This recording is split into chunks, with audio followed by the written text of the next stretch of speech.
미국 바이든 정부가 첫 환율 보고서를 냈습니다. 우리나라와 중국 등은 환율 관찰 대상국 명단에 계속 올랐고요. 베트남과 스위스는 환율 조작국에서 해제됐습니다.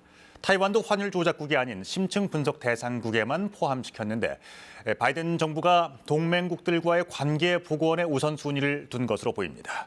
뉴욕 한보경 특파원이 보도합니다. 미국 재무부가 조 바이든 대통령 취임 후 처음으로 환율 보고서를 냈는데 우선 우리나라는 기존대로 환율 관찰 대상국 명단에 포함됐습니다.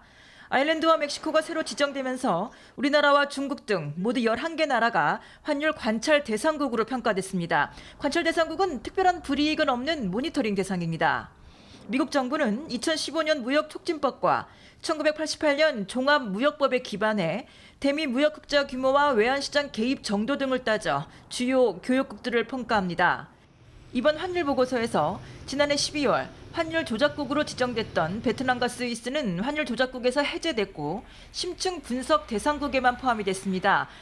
타이완은 심층 분석 대상국에 새로 추가됐습니다. 환율 조작 국가가 없어진 셈인데 다시 말해 베트남과 스위스 그리고 타이완은 수치상으론 환율 조작국으로 의심할 수 있는 위험 수준이지만 환율 조작국으로 지정하지 않고 심층적인 간섭은 하겠다는 얘기입니다. 이와 관련해 로이터 등은 미국 정부가 타이완 등 동맹국과의 관계 복원을 우선순위에 둔 결정을 내렸다는 분석을 내놨습니다.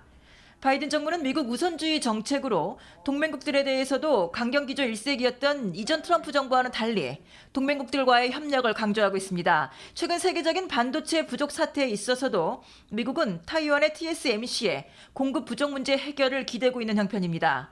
미국 재무부는 환율 보고서에서 중국에 대해선 외환 개입 행위와 위안화 시장의 투명성 개선 등을 별도로 촉구했습니다. 뉴욕에서 KBS 뉴스 한보경입니다.